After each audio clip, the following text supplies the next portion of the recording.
Hello everyone, it is now 10:30 p.m. on a Wednesday night and I have decided that this was a great time to shoot this vlog. You can tell this was an impulsive decision because on my top half looks kind of presentable, but I'm wearing my Star Wars pajamas underneath. I still put on makeup though because I'm kind of insecure about my skin. So yes, hello, welcome. My name is Erica and welcome to my existential crisis. So this has been something that's been bothering me for a while now. I would get these like mild existential crises where I think, what the hell am I gonna do with my life? But I just feel like I am so lost and I don't know what I'm doing. Every time it resurfaces, I repress it a little bit, like just keep it down in here, just like store it away for further use later. But without fail, it comes up again every 2 weeks. You can't repress that. So that's what's been happening to me these last 2 weeks. And I know for a fact that I am not the only one who's going through something like this right now. I'm pretty sure a lot of people fresh out of college are also going through this. So that's why I decided to make this video, to talk a little bit more about postgrad challenges and some tips and tricks on how to get through them. If you've seen my previous video, which was called A Week in the Life of a USC grad student, you might be thinking that, hey, you got your shit together. You know where you're going. You have a map. You loved your field so much that you decided to go and get a master's in it. You probably know what the hell you're doing. Well, I'm sorry to burst that bubble, but I don't. Okay, let's backtrack a little bit. So I graduated UCI in 2020, and 2020, you know, that was the year of the pandemic. I was released into the wild with absolutely nothing, not even my diploma. I had my diploma technically, but they didn't send it to me in the mail until like a year later. So I didn't even have the piece of paper that I paid like a couple $1,000s for.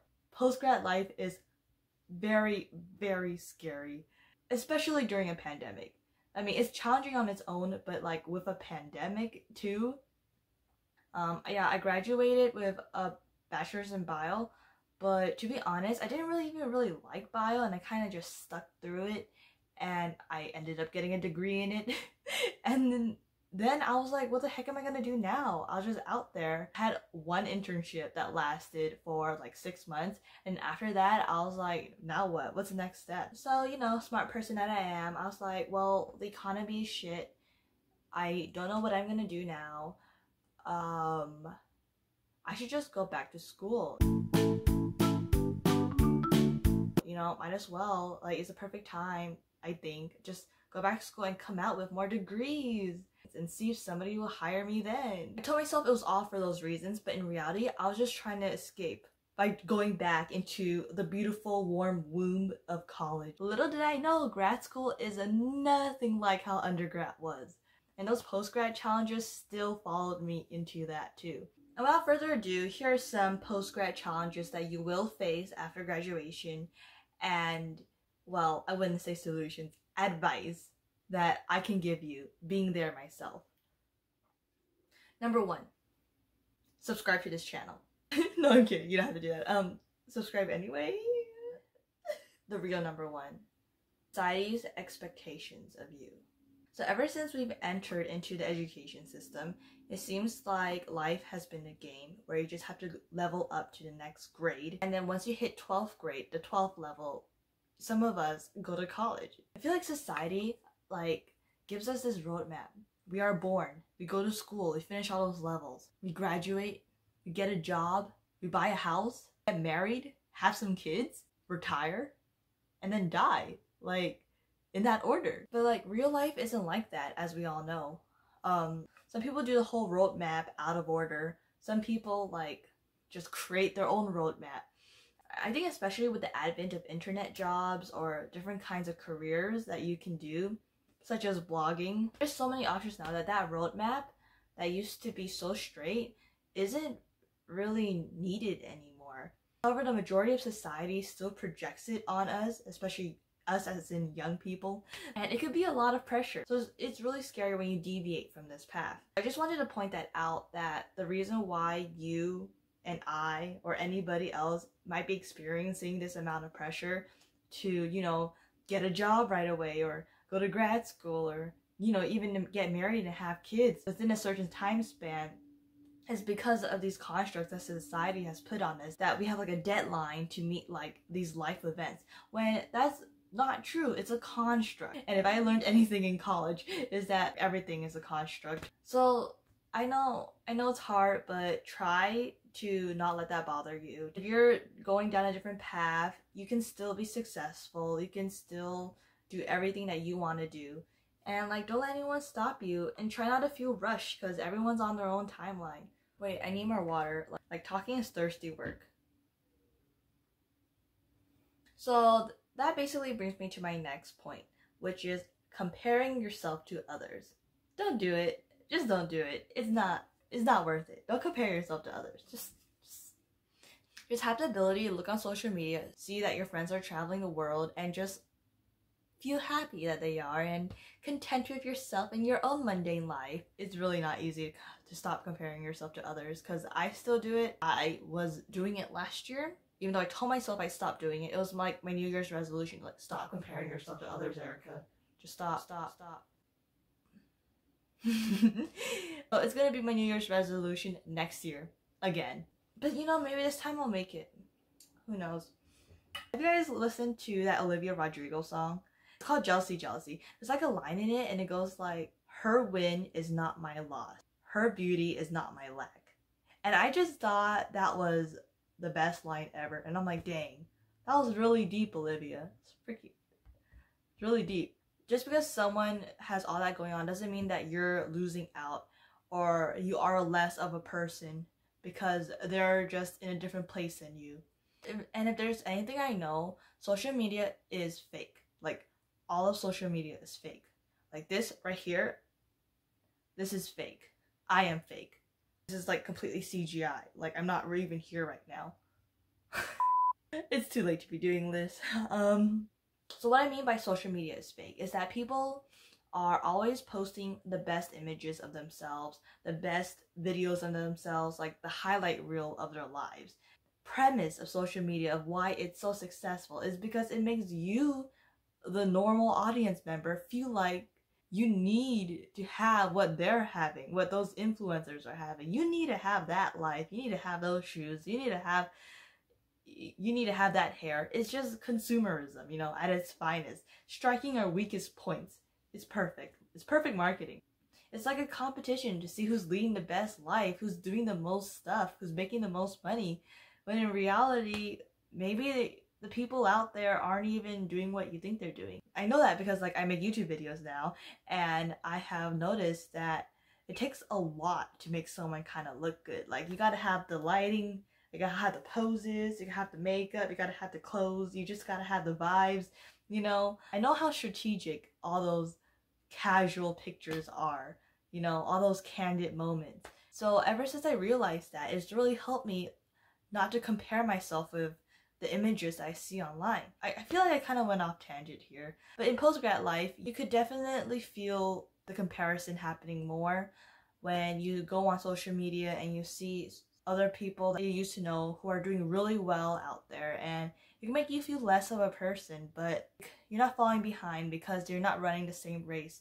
Y'all are two different people. You really have nothing to compare yourself with. But like, what if you genuinely don't know what to do with your life? I go through this existential crisis kind of often. I've been here before. But think about that question for a second. You just said, what am I gonna do with my life? By life, most of the time people mean career.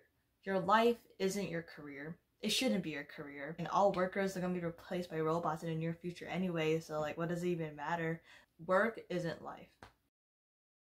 I do know that for some people, their career is their life's goal. Like, I know people who have like wanted to become a doctor since birth. Like, if you ask them like, when did you decide to be a doctor? They can't even tell you the answer because they've always like wanted to be a doctor their entire life. I think the reality for most people is that they don't have a dream job. You know, like as little kids, teachers always ask us like, oh, what do you want to be when you grow up? Like that was cool. It got us thinking about the future. But if you think about it, I changed what I wanted to be like several times. Like, I wanted to be a writer. I love reading books. I wanted to be a writer. Then someone told me writers don't make any money.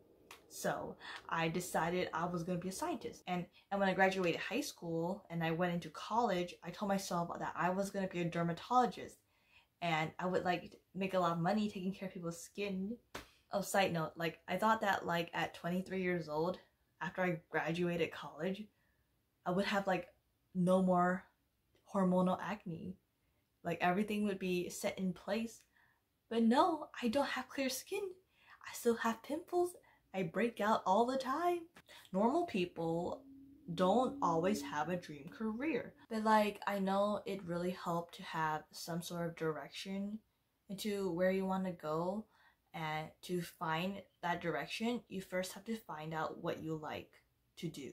And my advice for that is to do a lot of things. Because if you just do a lot of things, then the chances of you finding what you like to do just exponentially increases, right? It can only go up. When I graduated UCI, I suddenly didn't know what to do. Like, I just studied all the time. I had like no hobbies. I forgot what I used to do before high school. I forgot what I used to do for fun. And like several months went by where I was just trying to figure myself out. Like, just rediscover who I am as a person and what I like to do again. So for example, I picked up watercolor painting for a few months and that went well. It never stuck. Then I tried to learn German. I don't know why I picked German. I just thought it was cool, so I wanted to learn how to speak some German. Hallo, ich bin Erika.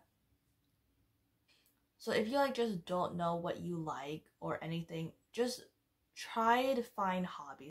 Even if your hobbies never become a career, you'll still find something you really enjoy that you could be really proud of. And by hobbies, I don't really mean reading books or watching movies. I mean more like some sort of hobbies that are measurable, that there are like ways to succeed in it, ways to level up, so to speak. For example, take YouTube. There are ways for me to get better at YouTube. There are ways for me to measure my progress. It won't just be like activities where your brain is kind of just zoning out and you're just like absorbing things. Instead, you'll be absorbing things and practicing them by putting them out there and trying to make yourself better. So yeah, self-improvement. And at the end of the day, people don't even stick with their first career choice anyway. They keep switching around all the time. I don't really know what I'm want to do for my own career, but I am trying a lot of different internships right now, and it's been like the best decision ever because I tried out like a little bit of like marketing and a little bit of research. I realized that marketing wasn't for me, and now I'm like deciding whether research is for me or not. So yeah, it'll be okay. Just trust in the process. You'll find it. So the last thing I want to touch upon in this video is regrets. I have many. After I graduated, I just felt a ton of regret. I was like, dang it, I should have done more internships in college so I have a better idea of what I want to do in my life. I should have taken opportunities to make more connections with professors. I should have been honest with myself that I'm not a science person at all and I don't like what I'm studying. And I switched my major to business admin because I think that's maybe something that I really like. I shouldn't have gone to grad school.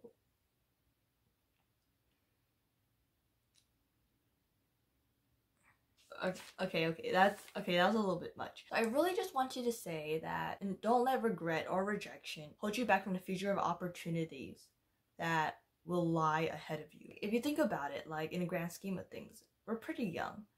Well, most of us. I'm assuming if you're watching this, you're my age demographic. I don't know. Oh well, I don't discriminate. I assume you guys are students, okay? I'm sorry if you're not, but like just roll with me here. We're really young. Like, we haven't even started living yet, to be honest. Like, I don't even remember most of my childhood. Like, if you add up the years that I was kind of like consciously alive, it'd probably be only like 10 years, okay? So maybe I'm just like 10 years old. I would explain the stuffed animals that I have all over my room. Anyway, that's about all I had to say. So while you are out there asking yourself, what am I gonna do with my life? Turns out that you're already doing your life. You are living, you are here. Take advantage of your youth. Take advantage of your health. And it's okay to struggle because struggling most of the time means you're growing. So welcome to adulthood. There's no more plan. The roadmap ends and we all descend into a beautiful chasm of chaos. Enjoy it. Become one with it and make it what you will. And that's it. Good luck, everybody. Hope you liked this video. It was actually really fun to make and I felt more natural talking to you guys than I ever had before on camera. So that's good. I'm gonna go take this makeup off now. So, good night.